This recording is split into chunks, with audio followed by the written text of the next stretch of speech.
Well, that's now. What about NAFTA? Do you want to? Is that? Well, I think what's I think- happening on I it? think the NAFTA thing has changed dramatically, and since it was enacted. First of all, I don't know.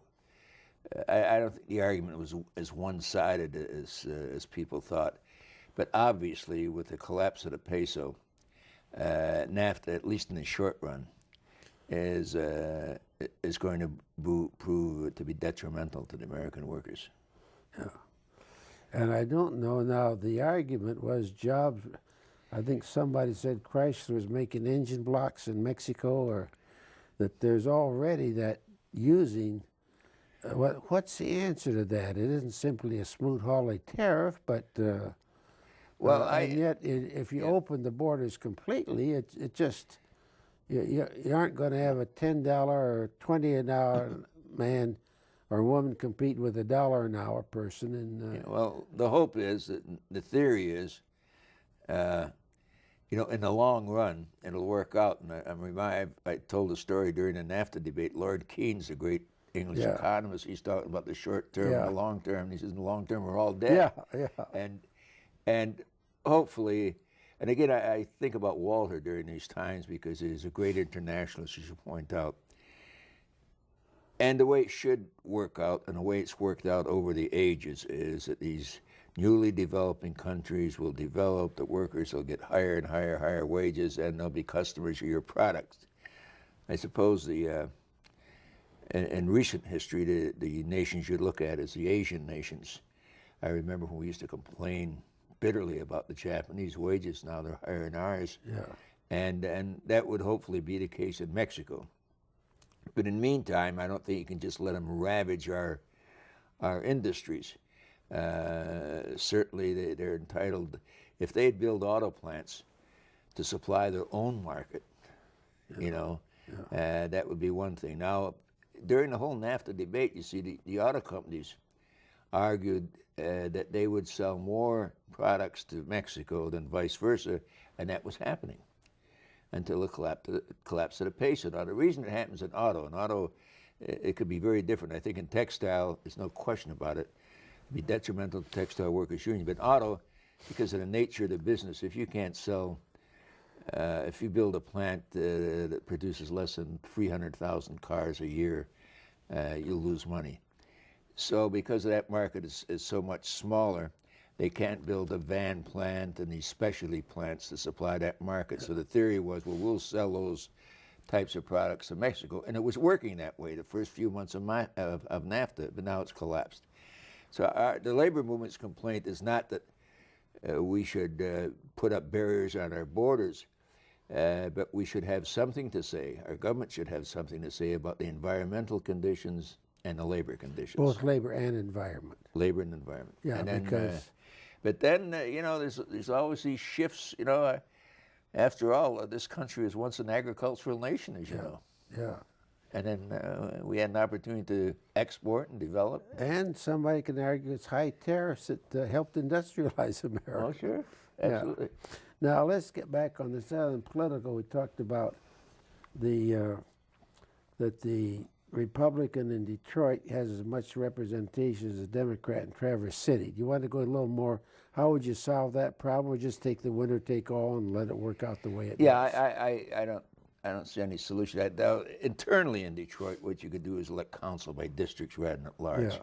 But in terms of a state office, I see no solution unless you're willing to alter what I believe is sort of fundamental in a democracy, and that's the majority rule. And this last election, last November the 8th, I think it was a disastrous defeat. And in the political life of a democratic society, when you lose as we do, there's a price to pay. When you lose, you lose. And we're going to pay that price. Now, some states tried this proportional representation. I mentioned Constitutional Convention.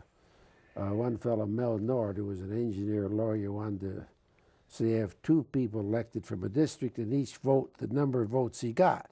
So you'd kind of like have a racetrack tote board to total it up. Yeah. I kind of like the idea to try it in one house, but that never got off the ground. Yeah. I think we are pretty wedded to the the yeah, winner to the take all. system. I think there's more on single district. Yeah. The U.S. Supreme Court's been moving in that See, direction. then you say, then you win an election and you're frustrated because of the system.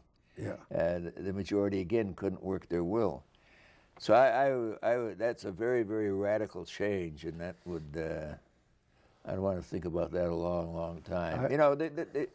The federal system is sort of skewed anyway, Tom, because, the founding fathers, in order to put the nation together, in order to form a union, had to make this tremendous concession. I think it's called the Connecticut Compromise, where each state gets 2 senators. Yeah.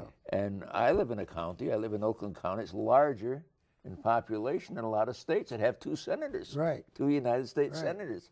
So that was a great concession to, and somebody who's building a democratic model would think that's ridiculous. Yeah.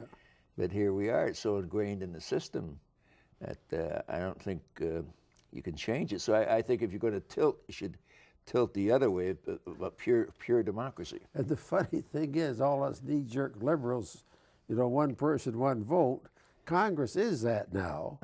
The Senate isn't, and we're hoping the Senate will hold back some of the things the Congress did. So part of this is whose ox is gored, I think. Well, except, Tom, I mean this.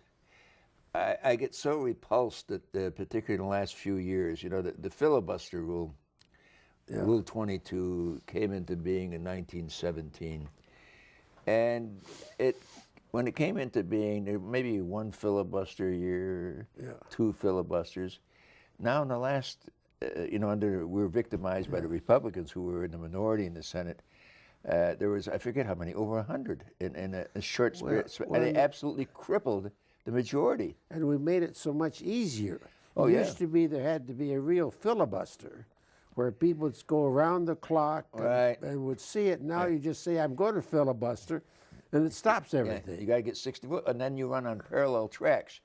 You legislate on one set of bills and filibuster on the same day. Right. You filibuster in the morning and legislate in the afternoon.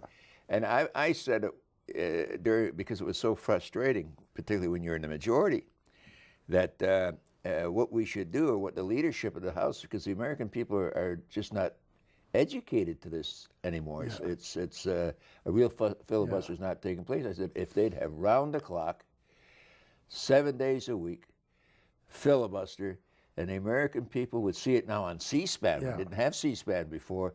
They'd say this is ridiculous, and they've got to change the rules. Now, Mitchell, who's then the majority leader, said threatened to do it at one time, but it was a pity. It was an opportunity lost. We should have done that and educate the American people. Now the shoe's on the other foot.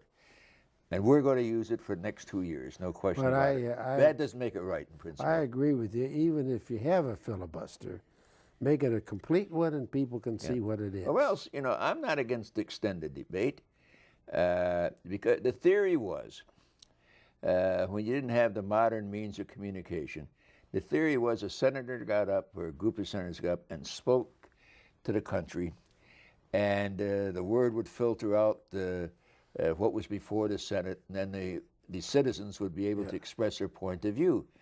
Now, we have instantaneous communication. That's no longer necessary. But even then, I would say, look, if they think that they can rouse the American people against the proposition that they're opposing, give them a chance. If they want 2 weeks, give them a chance. But sooner or later, the majority ought to be able to work their will. Now,